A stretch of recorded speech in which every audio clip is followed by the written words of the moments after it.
Joining us now here on Hoops 360, the head coach of the Portland Fire, the inaugural head coach of the Portland Fire, Alex Sarama. Alex, thank you so much for your time. And I want to get right into it. We know, the challenges of being the head coach of an expansion team. We know building a culture, building a roster, building a fan base, building a brand, all of those things are kind of some hurdles and some hoops to jump through as you're establishing yourselves in the league.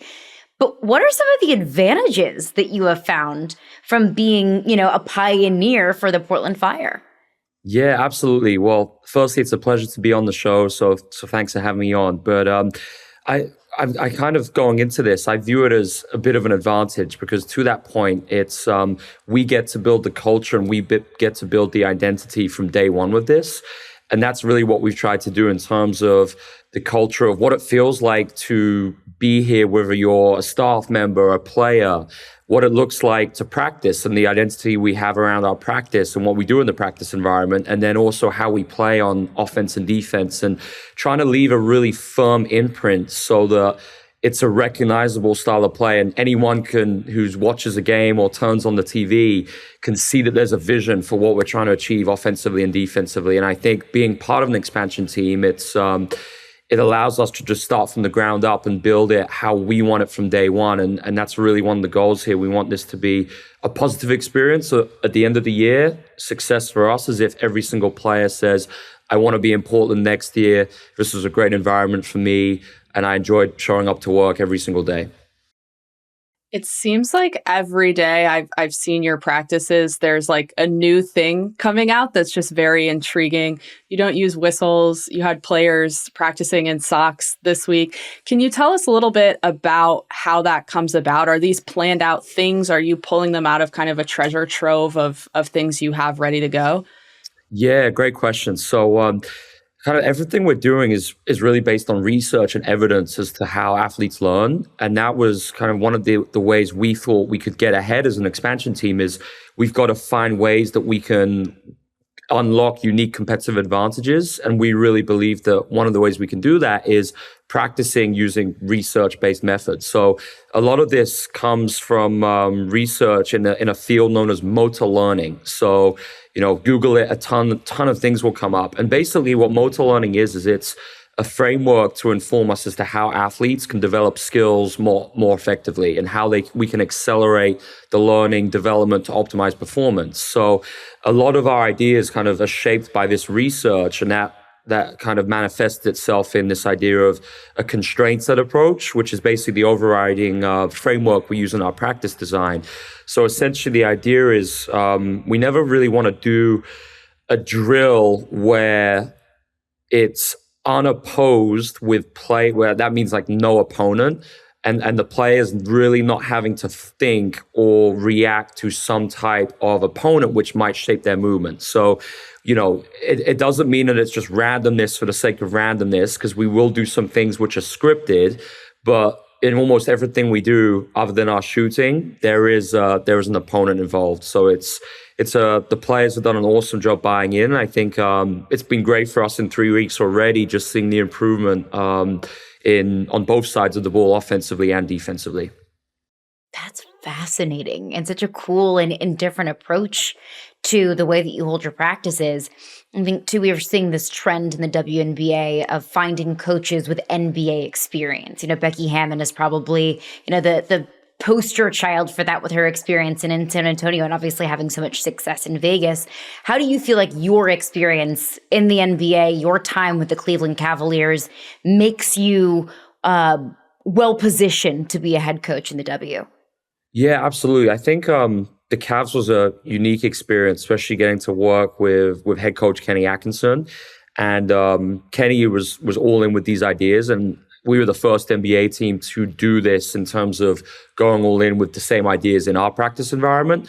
But the best thing is working for a head coach like Kenny. He empowers you and you get to do a lot. So I was getting to really have a chance to be very involved on offense, defense, ATOs, leading practice design planning. So I think it was all the tasks which are most important to then eventually transition into becoming a head coach.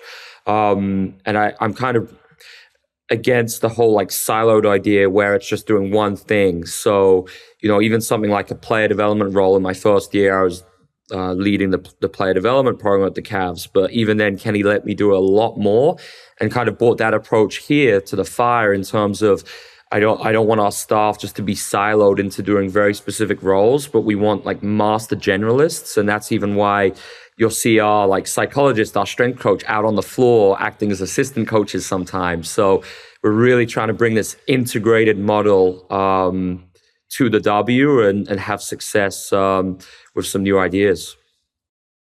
One of the things you did do was add Sylvia Fowles to the coaching staff. Incredible WNBA knowledge and her experience just on the court. What has she brought to the team so far in that role? And is there anything you've particularly learned from her on the W side that's maybe different from the NBA? Yeah, Syl's incredible. And I think just a unique story because we didn't know each other when I got the job. And Syl was an early call and just clicked straight away when we went through the philosophy and the vision for what this would be. And just, Syl had multiple options and just couldn't be happier that she chose us and that she really believed in this project and where we're going to be in 2-3 years time from now. But I think number one, like just Syl's done a remarkable job picking up all these concepts and just rolling with it. Like you'll see, if you ever get to a Fire practice, you'll see her leading like amazing activities with shooting designs, using different basketballs, shooting with different arcs, different stances, things which have been new to her. And she's just completely embraced it. And now actually coming up with her own exercises using this framework, which is just amazing to see. And I think it's always just the conversations with players in terms of how valuable is it if you're a Megan Gustafson or a Sarah Williams and you're getting some one-on-one time with Syl, going through clips and just learning our principles of play from one of the legends of the game. So I'm so glad that we have Syl on the staff and just a huge asset for everything we're doing here. Absolute legend of the game. Who doesn't love Syl? She's the best. I'm curious because we're seeing the same kind of effect happen in the W that we're seeing in the NBA, and that is a lot of players from overseas coming in and having a lot of success, right? We saw it, Luka Doncic, Nikola Jokic, Victor Wembanyama on the men's side of things, Awa Pham, Dominic Malonga, both high first-round draft picks over the last couple of years. What is it about the development of players overseas, the style of the game that translates so well to the American professional game? Yeah, great question. So I do think that in European basketball, it is more collective. And I think that develops some interesting traits which set players up for success in the W because there's such a firm there's a firm understanding there of like principles of play of, what an intention is offensively and defensively and how to really exploit an opponent. And I think that really translates well over here.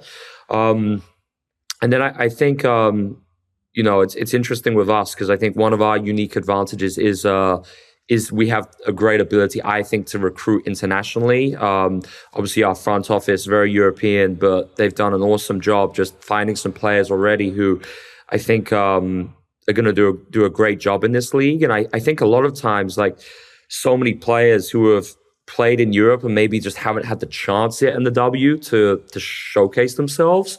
So I think especially with an expansion team, I mean, that's really what this is all about. It's how can we put players like that in those positions? And then if we hit on a few, that's awesome. And it's going to be great for our program long term. What do you think contributes to your team doing such a good job international recruiting? Because I know sometimes there's claims that maybe on the W side, it's not as robust as it could be. So I think our front office are really diligent, just watching a ton of European international basketball, making scouting trips. We actually had we did a scouting trip just only, I think it was about 5 weeks ago now, where it was me, Sylvia, and then Vanya, our GM, with Jacob, our assistant general manager, where, we were watching all the FIBA games. And I do think it makes a difference just being on the ground, seeing players playing in person, and then just continuing to have really systematized processes for how we're, in the W off season, how we're continuing to watch players and just continuously evaluate them and see if they're a fit for the principles we're using here. And I think just having, more people on the ground there is going to be something that helps us moving forward, just gain a competitive advantage on the recruiting side. You mentioned the front office. How much, maybe pressure isn't the right word, but I'll use it anyway.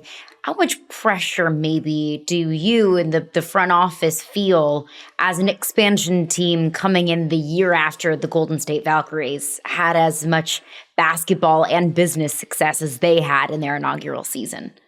Yeah, so it's a really interesting point on the Golden State comparison, and kind of how I view it is I think it's so different for a multitude of reasons. I think firstly, it's the fact that we have two more teams changes things completely, especially when you're considering like playoff spots, things of that nature, as well as a one team versus a two team expansion draft, which is a huge fundamental shift. So for me, we're being really intentional, especially, with the team. Just all we can control is us and every single day and the next game.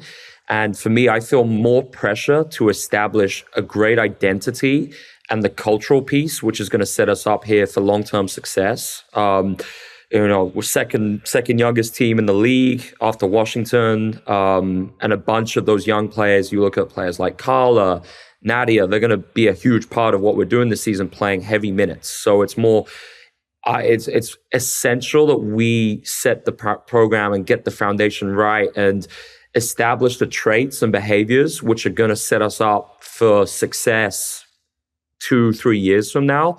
And I think we're starting to see that already in terms of like the grit, the resiliency, the connectedness of the group. Even like yesterday, we're 18 points down with 2 minutes to go and we're full court pressing, applying full court pressure. Like it's just, that's the way it's got to be. And that's why I've been so proud of the group already just in these 3 games. In these games, it's just like I felt like for 40 minutes, other than a short blip we had in that third quarter last night, where I do think we've imposed kind of what we're trying to do on both sides of the ball. So that's kind of a long-winded answer, but it's more we got to get the culture and the foundations right this year, and that's what we got to make sure we're doing a great job of every single day. I enjoyed hearing last night that you called those minutes not garbage minutes or garbage time, but quality time, I think it was. You play New York. One thing you can't control is the schedule. You're playing them 3 times in, I think it's like 12 days or something. One of the best teams in the league obviously has a stacked roster. How do you use playing them so quickly in the season as a barometer for all you're talking about with identity and culture? Yeah, really, firstly, I love the fact that we did actually have the second game because I felt like it gave us a unique chance to work on some adjustments. It's almost like a playoff series. So that was really good, not just for us as a coaching staff to get better and figure out, okay, how do we think they might respond after that first game? And how can we have a plan ready for what they might throw at us? And then for the players to then actually work on executing those adjustments. So I think the most interesting thing for me last night was the first quarter was outstanding, and it was a 2-point game at the half, especially with Carla going out. Like I was so encouraged that we were competitive in those 2 quarters. And then I think the adjustment where they switched everything in that first game. So that was really our main focus in terms of how could we be incredibly intentional, just like punishing them for switching, where we have to force them to change their coverage or go to a different type of defense because we're doing such a good job exploiting it. And we actually did that in the second quarter. Megan was a huge part of that in terms of how we exploited the switching, and then it forced them to play zone. And that was really what slowed us down. So, but that's great. And that's kind of what it is in terms of that exposes something new. And now we have a really clear understanding of the next thing we need to get better at. So I think as long as we continue to just be really strategic in terms of making sure we're practicing what needs to be practiced, I'm going to be happy in terms of the trajectory. We'll just keep going like this. I mean, while we're talking about games against the Liberty, can't go on without talking about that first win against the Liberty. First home win as a franchise. Buzzer beater from Sarah Ashley Barker. And in that moment, she falls to the ground. Her whole team comes around her to give her hugs. The place is going absolutely wild. I know you have bigger goals that you want to achieve this season. I totally understand that. But what was that moment like for you as a coach and for your team? Yeah, I mean, it was a surreal moment just winning in that fashion on the buzzer. I mean, it was remarkable. But I think what I was most excited about was that whole game. It was kind of Portland Fire 101 in terms of all the things we've been emphasizing every day since we started. The players just did and executed. I think even, at the half, it would be so easy to come out in a slump. With what I can't remember what the score was, but I think it was it was a huge run that we came out with to start that third quarter. So just the resiliency we showed during that whole game, we just never died down, and that's exactly what we've got to be like. We got to be the biggest competitors this year. Like teams when they play us, we want them to not enjoy it because they know that for 40 minutes we are just going to play so hard and so connected as a group, and we're never going to give up. And I thought that was the epitome of that in that first New York game. Did you do anything special, you and the coaching staff, to celebrate this first win together? It was a first so many. That's got to be so special. We shared some glasses of Prosecco post game, which was really nice. But we've done a lot actually as a group, just in terms of like meals out and intentionally finding ways we can spend time as a staff. So that's what I'm most looking forward to. We got a long road trip coming up in a few days, so some great chances there to get some dinners. And I just think it's so important that we keep connecting as a group. Always the best chemistry building opportunity. For sure. True. For sure. So here's to many more glasses of Prosecco for you and your entire coaching staff. Alex Sarama, head coach of the Portland Fire, thank you so much for your time today, and good luck with the rest of the season. My pleasure. Thank you so much.